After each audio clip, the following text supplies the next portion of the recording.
Yummy, yummy.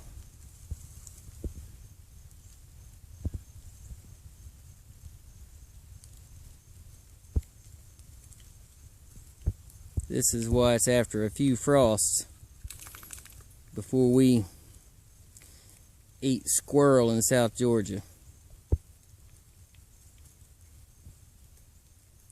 Yuck. That's what I think anyway. Good job, Blister.